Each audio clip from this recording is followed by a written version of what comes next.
Well, the white-hot housing market is entering some new territory. Renters are now facing bidding wars, with asking prices soaring well above the national average of $2,000 a month. In Austin, Texas, rent has skyrocketed nearly 50% from a year ago. Renters there now paying $2,700 a month. In New York City, $4,000 a month for rent, a 24% increase from a year ago. And NewsNation's Paul Gerke is in New York City looking into whether this could be the new normal for renters.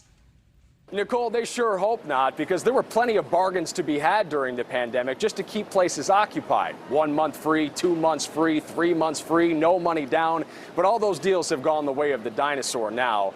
Would-be homebuyers, as well as those who actually sold their home and actualized their gains, are flooding the renters market now, where they're competing with people who are renting because they can't afford a home.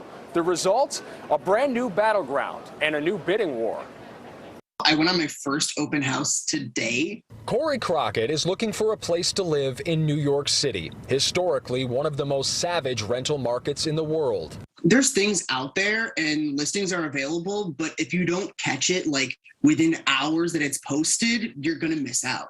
He came to New York in 2019, pre-COVID, and found the market much easier to navigate then. There was so much more inventory and prices were lower.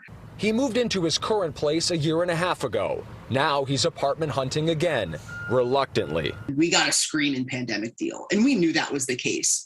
So now, after an 18-month lease, the rent's going up $1,500. And so we're like, sorry, can't do that. We're getting priced out of our place. On a national average, rent went up 14% from 2020 to 2021. In March of this year, it was up 17% compared to March of last.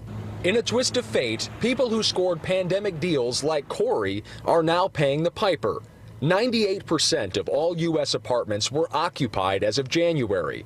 Limited inventory and increased demand for remote work are creating a phenomenon usually reserved for the housing market: bidding wars. It's crazy. Like, we're not buying property. Like, I'm just agreeing to give you the amount of money you want me to pay you each month. It's nuts. It may be rare, but they are happening. And not just in New York, in Austin, in Los Angeles, and Chicago, where tenants are overpaying the asking rent just to outbid other tenants. It's really rare to have these bidding wars. We're seeing more and more signs of this creep up all across the country.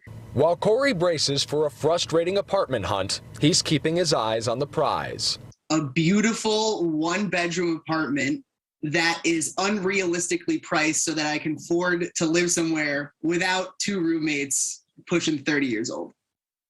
Nichole, I was shocked to learn what the median rent in the United States is right now. In April, it was over $1,800 per month.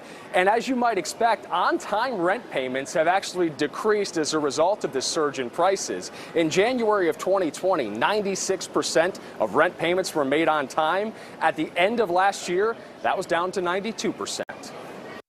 Thank you for watching. Go to newsnationnow.com to find NewsNation on your television provider. And don't forget to click the red subscribe button below to get more of NewsNation's fact-driven, unbiased coverage.